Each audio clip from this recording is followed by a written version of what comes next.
The transatlantic alliance is facing one of its most serious ruptures in decades.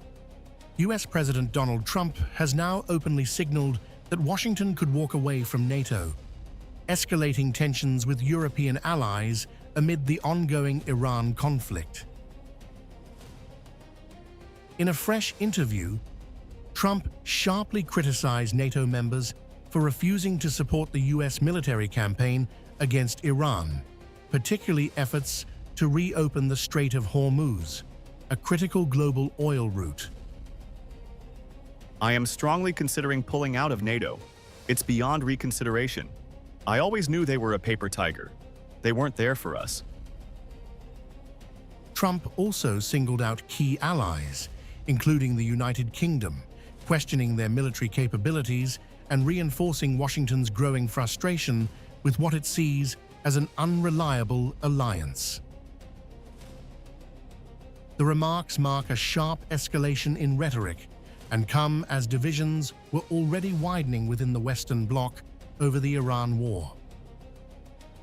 US President Donald Trump has directly challenged the United Kingdom, daring it to secure oil from the Strait of Hormuz on its own, in a sharp escalation of rhetoric amid the ongoing Iran conflict. Trump's remarks come as divisions widen within Western allies over Washington's military campaign against Tehran. All of those countries that can't get jet fuel because of the Strait of Hormuz, like the United Kingdom, build up some delayed courage. Go to the Strait and just take it. You'll have to start learning how to fight for yourself. The USA won't be there to help you anymore. Iran has been essentially decimated. Go get your own oil. Trump's comments underscore a deepening rift across the transatlantic alliance. European powers are increasingly resisting involvement in the conflict. Spain has denied US military access, while Italy has blocked the use of key air bases, exposing fractures in what was once a unified Western front. The pressure is now being reinforced from within the Pentagon. US Defense Secretary Pete Hegseth has questioned the strength of the NATO alliance and singled out Britain, calling on the Royal Navy to step up in reopening the Strait of Hormuz. Last time I checked, there was supposed to be a big bad Royal Navy that could be prepared to do things like that as well. So he's pointing out, and as far as NATO is concerned, that's a decision that'll be left to the president, but I'll just say a lot has been laid bare. A lot has been shown to the world about what our allies would be willing to do for the United States of America when we undertake an effort of this scope on behalf of the free world. These are missiles that don't even range the United States of America. You don't have much of an alliance if you have countries that are not willing to stand with you when you need them. He's simply pointing that out, and ultimately it'll be his decision of what that looks like.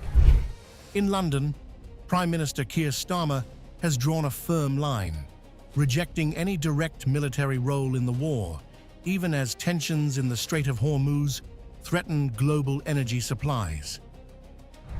That I reiterate where I stand and where this government stands, because this is not our war, and we are not going to be dragged into it.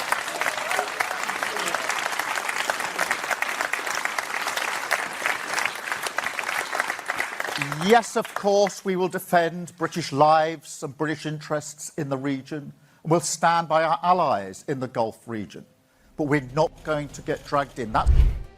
The United States' Iran campaign is now triggering visible fractures within the Western alliance, with European nations opting for caution over confrontation.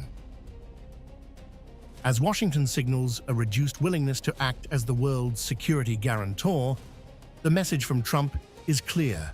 America's allies may now be expected to fight and secure resources on their own.